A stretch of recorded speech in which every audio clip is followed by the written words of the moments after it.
So, this video is not going to be that fun kind of video or that type of video that I usually post, but this is a serious topic I wanted to share with you guys. And actually मैं बहुत दिनों से सोच रही थी मैं ये video बनाऊंगी, पर बोल सकते हो कि मुझे थोड़ा बहुत करेज की ज़रूरत थी ये वीडियो बनाने के लिए। ये एक घटना है, एक सिचुएशन है जो मेरे साथ कई बार हुआ है।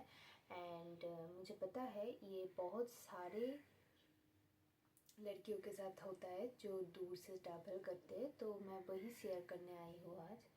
तो बेसिकली मैं कोलकाता से मेरे घर तक ट्रैवल करती हूँ बस में। ओके, मुझे पता है बहुत सारी लड़कियां बस में ट्रैवल करते हैं। जो लोग दूर बस में ट्रैवल करते हैं 5 घंटे 4 घंटे, तो उन लोगों को पता है कि आप लोगों को सीट बुक करके जाना पड़ता है, क्योंकि नहीं तो 4-5 घंटे आपको सीट मिलेगा या फिर नहीं मिलेगा, इसका तो कोई गारंटी होता नहीं है। तो वैसे ही एक दिन था, मैं अपने घर से कोलकाता के लिए आ रही थी, मैं बस में बैठी थी, तब मैं फर्स्ट ईयर में थी। मैं तभी मतलब कुछ ही दिन 1-2 बार ही मैं अकेली ट्रैवल किया था अपने पापा के बिना। तो एज़ यूज़ुअल मैं जैसे बस स्टैंड से बस में उठी, मेरे पापा मुझे छोड़ने आए थे, मैं बस में बैठी। कुछ देर बस चालू होने के बाद मैं एकदम रिलैक्स मोड में चली गई, म्यूज़िक सुनने लगी और मैंने सोचा अगर मुझे नींद आएगा तो मैं सो जाऊंगी। और मैं बस के बोल सकते हो उस सीट में बैठी थी जो बस से उतर मतलब उठने के 2 सीढ़ी होती है, 2 सीढ़ी के बाद ही आप जो पहला सा ही सीट पाते हो ना, 2 सीट होता है, मैं वहाँ पे बैठी थी। 2 सीट के जो विंडो वाला सीट था मैं वहाँ पे बैठी थी और मेरे पास में जो सीट था वो खाली था, तभी कोई आके नहीं बैठ रहा था। तो आधा घंटे के बाद किसी और बस स्टॉप से एक आदमी आदमी मतलब उठता है बस और बस बहुत ज़्यादा मतलब ये नहीं बोल सकते हैं कि भीड़ नहीं थी, बहुत ज़्यादा भीड़ थी। इसीलिए बस में भीड़ होता है, इसीलिए ही आपको सीट बुक करके फिर आना पड़ता है, नहीं तो आपको सीट नहीं मिलता है। तो बस में भीड़ थी। तब जब वो आदमी आके मेरे पास बैठा, तो मैं पहले तो रिलैक्स ही थी। फिर कुछ टाइम बाद मुझे लगा कि वो आदमी मतलब कुछ ऐसे बैठ रहा था जिससे कि उसका जो एल्बो है मेरे बॉडी को टच कर रहा था, मतलब लाइक दैट। वो ऐसे बैठने की कोशिश कर रहा था। तो ऑफ कोर्स अगर मैं ऐसे बैठी रहूँ और मेरे पास जो बैठा है उसके तो बॉडी में मेरा एल्बो टच करेगा ही। तो पहले मैंने अपने आप को, तो मैं बोल रही हूँ मैं तो फर्स्ट ईयर में थी और मैं मतलब ऐसा मतलब अकेले जाने पे ऐसा एक्सपीरियंस मेरे साथ पहले उतना ज़्यादा नहीं हुआ था। तो मैंने हिचकिचाते हुए मैं खुद ही थोड़ा बहुत हटने की कोशिश की और मुझे लगा क्या हो रहा है, या फिर शायद गलती से हो गया हो, ऐसा भी हो सकता है। तो मैं थोड़ा साइड हट गई। उसके बाद फिर से कुछ टाइम बाद वो अपना एल्बो एक्सपेंड करने लगा, ऐसे था, ऐसे ऐसे ऐसे ऐसे करने लगा। तो उसके बाद मुझे लगा नहीं, वो तो ये इंटेंशनली कर रहा है। मैं कुछ समझ में नहीं आ रहा कि वो इंटेंशनली कर रहा है या फिर नहीं कर रहा है, मुझे क्या बोलना चाहिए। मैं 15 मिनट तक वही सोचती रही कि वो बंदा एक्चुअली अच्छा है, इंटेंशनली नहीं कर रहा है, या फिर वो बंदा इंटेंशनली कर रहा है। मैं यही सोचती रही 15 मिनट। उसके बाद मैं और मतलब साइड साइड हटने लगी और वो अपना एल्बो एक्सपेंड करता ही गया, करता ही गया। और मैं हूँ तो मतलब जहाँ पे मुझे बोलना होता है मेरे तो मुंह से कुछ निकलता नहीं है। मैं बहुत ज़्यादा इंट्रोवर्ट हूँ और मैं झूठ नहीं बोलूँगी, उस टाइम पे मैं डर भी गई थी। मैं अकेली ट्रैवल कर रही थी, 5 घंटे का रास्ता है। और फर्स्ट ईयर में मतलब उतना करेज नहीं होता है कि उठ के मैं बोलूँ कि तो आप क्यों ऐसे कर रहे हो, हट जाओ, ऐसा करेज मुझ में तो नहीं था तब। तो मैंने 15 मिनट बाद बोला कि आप थोड़ा हटिए, आपका हाथ मेरे बॉडी को टच कर रहा है। तो मैंने देखा वो उसने अपना एल्बो ऐसे ऐसे किया, ठीक है। मैंने सोचा थैंक गॉड मैंने बोल दिया है, अब कुछ नहीं होगा, मैं थोड़ा रिलैक्स हो गई। फिर मैं बैठी रही, फिर से कुछ देर बाद फिर से वो अपना एल्बो ऐसे फिर से एक्सपेंड करने लगा।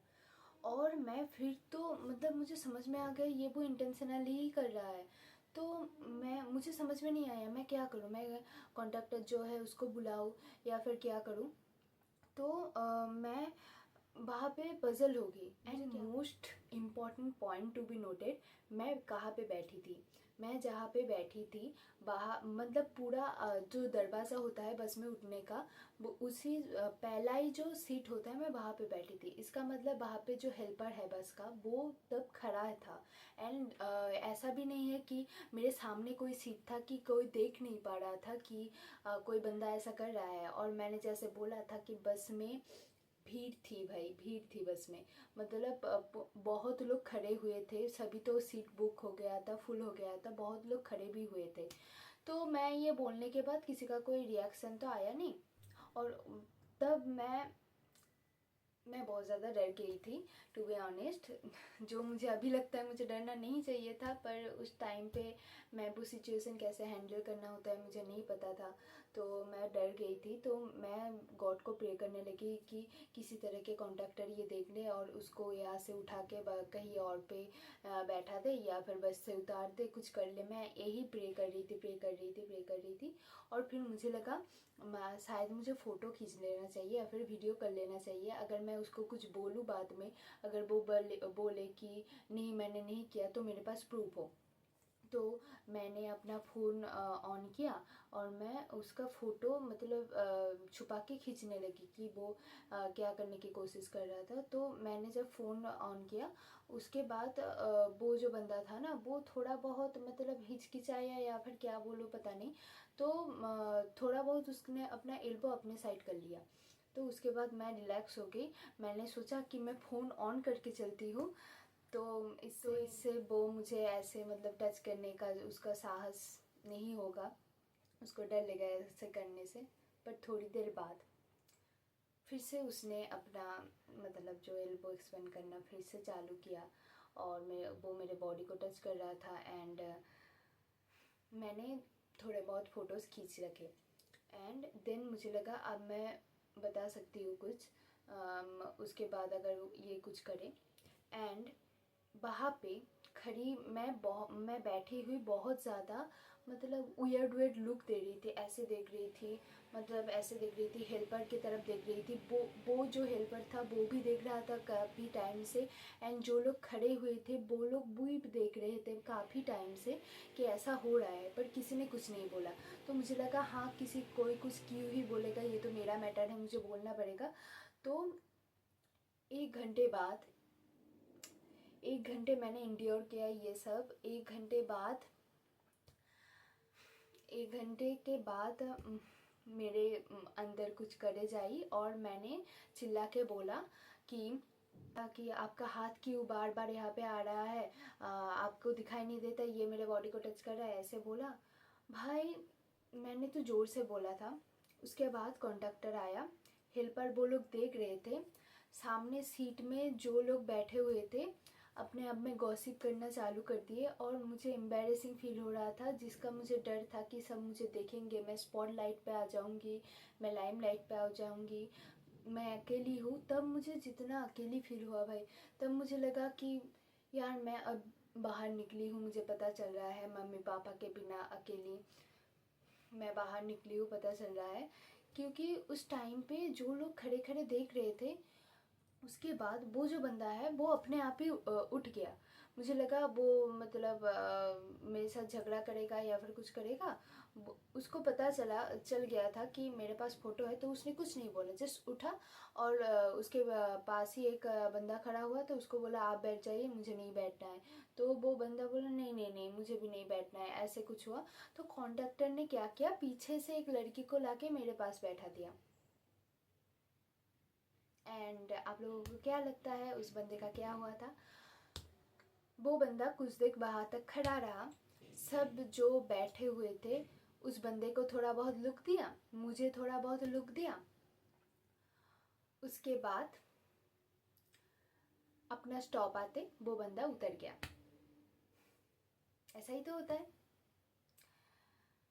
मुझे मतलब अभी तो मैं बहुत ज़्यादा मैच्योर हो गई हूँ, मैं बहुत ज़्यादा थिंग्स हैंडल करने लगी हूँ तब, पर मुझे तब बहुत ज़्यादा शौक मिला था क्योंकि मुझे पता था कि बाहर की दुनिया बहुत मीन होता है, मैंने ये पढ़ा है, मैंने ये सुना है, देखा है, पर एक्चुअली उसमें लीव कर रही हूँ मैं उसमें। मैं अभी बाहर की दुनिया में आ गई हूँ, ये मुझे इतना ज़ोरों से हिट किया भाई कि हाँ, अब मुझे अपना जो फाइट है खुद ही लड़ना पड़ेगा। कोई नहीं होगा बाहर, कोई नहीं होगा तुम्हारे लिए खड़े होने के लिए। तो मैं बहुत दिनों से कुछ पोस्ट देख रही थी इसके बारे में कि बस में वोमेन सीट, मेट्रो में वोमेन सीट अलग अलग करके क्यों होता है। तो ये जो घटना था ना, मैंने तो बहुत डिटेल्स अभी नहीं बताया क्योंकि ये होते हुए 2 साल हो गए हैं ऑलरेडी। मैं बहुत छोटी छोटी डिटेल्स मतलब भूल भी गई हूँ। पर ये जो घटना था, मैं जब आके अपने दोस्तों को बताई थी, मैंने मम्मी को बताई थी, तब मुझे पता चला मेरे दोस्तों के साथ भी, जो बहुत सारे दोस्त हैं वो जो दूर दूर तक ट्रैवल करते हैं, उनके साथ भी ऐसा हुआ था।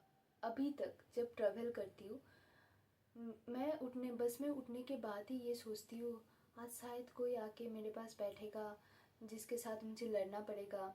या फिर मैं अपने आप में करेज देती हूँ कि आज तुझे बोलना होगा, अगर आज कुछ हुआ तो तुझे बोलना होगा, तुझे अपना फाइट खुद लड़ना होगा। पर अगर कोई लड़की आके मेरे पास बैठ जाता है तो मैं बहुत ज़्यादा रिलैक्स हो जाती हूँ कि नहीं, ठीक है, आज तो मैं रिलैक्स हो सकती हूँ, आज मैं सोऊंगी। It's kind of sad. No, I don't know. Actually, I'm not here to prove anyone wrong. I'm not here to prove any point here, but I'm here to share my experience. जो मुझे लगता है कि सिर्फ मेरे साथ नहीं हुआ है, ये बहुत सारा लड़कियों के साथ हुआ है। और ये मैंने सिर्फ एक घटना बताई, उसके बाद भी मेरे साथ और भी बहुत सारा घटना ऐसे घटा है। मतलब ये तो एक मतलब मैंने बताया। और एक बार ऐसा हुआ था, मैं ऐसे ही ट्रैवल कर रही थी उसके कुछ दिनों बाद, और मेरे पास आके फिर से एक बंदा बैठा। और तब विंटर का टाइम था, तो मुझे लग रहा था पर वो बंदा बहुत देख के बहुत ज़्यादा शरीफ लग रहा था। जो पहले वाला बंदा था उसको देख के थोड़ा बहुत शराबी टराबी ये भी लग रहा था, पर इस बार जो बंदा आके बैठा था बहुत ज़्यादा शरीफ लग रहा था। और मोस्ट इम्पॉर्टेंटली वो अपने वाइफ के साथ बस में चढ़ी थी, मतलब उसके वाइफ चढ़ी थी और वो चढ़ा था, मैंने देखा था। तो उसके वाइफ को किसी और जगह सीट मिली, वो बाहर चला गया और मेरे पास उस बंदे का सीट मिला, तो मतलब वो आके बैठ गए। तो ट्रैवल करने के 2 घंटे के बाद मुझे लगा कि उस बंदे का जो ये 2 उंगली है ऐसे करके मुझे टच कर रहा है। मतलब वो बंदा ऐसे बैठा हुआ था और उसका उंगली ऐसे ऐसे ऐसे करके मेरे जो थाइस है उसमें टच कर रहा था। मैंने एक दो बार, मैं फिर से पजल हो गई। मैंने क्या यार, फिर से हो रहा है यार, फिर से क्या हो रहा है ये, मतलब फिर से हो रहा है क्या ये। तो मैंने एक बार बंदे की तरफ देखा, मैंने देखा शायद बंदा सो रहा है। तो मुझे लगा, मेरा डम माइंड मुझे लगा हाँ शायद वो बंदा सो रहा है, वो इंटेंशनली नहीं कर रहा है। तो मैं थोड़ी बहुत फिर से साइड हट गई। हाँ भाई हाँ, मुझे पता है मैं डम हूँ, मुझ में उतना करेज है ही नहीं। मैं यहाँ पे इतना ज़्यादा बक देती हूँ, पर मैं जब बाहर जाती हूँ मैं इतना ज़्यादा इंट्रोवर्ट हो जाती हूँ। मतलब ये इंट्रोवर्ट की चीज़ भी नहीं है यार, तुम 5 घंटे अकेले जर्नी कर रही हो। तो मैं थोड़ा बहुत साइड हटी, तो कुछ देर लगा, फिर से उसका जो 2 उंगली है वो मेरे थाई के ऊपर आ रहा है। मैंने कहा यार, इसका मतलब वो इंटेंशनली कर रहा है। तो मैंने फिर से उसका मुंह की तरफ देखा, वो बंदा सो रहा था। तो मतलब मैं कुछ बोलती कुछ करती, उसके बाद उसके वाइफ ने आसे आके उससे उठाया और उठा के बोला कि स्टॉपेज आ गया है, हम लोग उतरेंगे। तो उठ के जाया, वो बंदा वहाँ से उठ के गया। तो मैं उस बंदे की तरफ देख रही थी कि अगर वो बंदा मुड़ के मेरी तरफ देखा, इसका मतलब वो बंदा कुछ इंटेंशनली कर रहा था।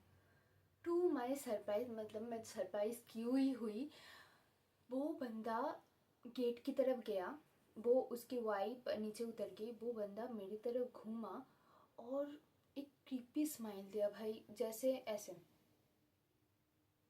जैसे उसका अभी तो ये फनी लग रहा है मेरा स्माइल, पर मैं तब मेरा रूह कांप गया था।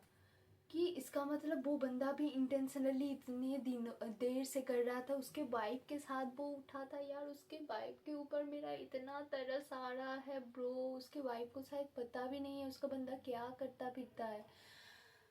वो क्रीपी स्माइल थे, मुझे एक अंदर से चिल्ड फील हुआ कि ब्रो ये क्या हुआ। उसके बाद मुझे मतलब मैं घर आई, मैं आके फिर से मम्मी को बोली, मम्मा कहा मतलब क्या ही कर सकते हैं मम्मा। मम्मा बोला कि पेपर्स पे रखना, सेफ्टी पिन रखना, अगर कोई आके तुम्हें ऐसे फिर से टच करने की कोशिश करे तो सेफ्टी पिन दे के उसे कर देना। पर ये सब करना क्यों है भाई। मतलब एक लड़की जब अकेली ट्रैवल कर रही है, उसको हर मोमेंट पे ये सोचना पड़ता है कि आज शायद मेरे पास आके कोई लड़की बैठ जाए, प्लीज़ मैं शांति से एटलीस्ट 4 घंटे ट्रैवल करके चली जाऊँ, या फिर अगर कोई लड़का बैठता है तो पूरे 4 घंटे मुझे कॉन्शियस रहना पड़ता है कि मैं सो ना जाऊँ और वो बंदा कहीं मुझे गलत टच ना कर दे। ये सिर्फ मेरा घटना नहीं है, मैं जो बता रही हूँ मुझे पता है बहुत सारी लड़कियों के साथ ये होता है। मैंने अपने दोस्तों को पूछा, उन लोगों के साथ भी ये हुआ है यार। मैं पहले ही बता चुकी, मैं कोई पॉइंट यहाँ पे प्रूव करने ही नहीं आई हूँ, पर यही था मेरा एक्सपीरियंस जो मुझे शेयर करना था। ये एक्सपीरियंस शेयर करने के लिए भी मुझे बहुत ज़्यादा करेज चाहिए था, क्योंकि मुझे पता है ऑनलाइन में आप जो कुछ भी डालते हो उसका तो क्रिटिसिज्म आपको मिलता ही है। बहुत ज़्यादा लोग बोल के चले जाते हैं, बहुत ज़्यादा हैशटैग मतलब ट्रेंडिंग हो जाता है। तो बस मुझे अपना एक्सपीरियंस शेयर करना था। और दोस्त बोलते थे कि जेंट्स वोमेंस का अलग सीट क्यों होगा, सभी को बैठने का हक है।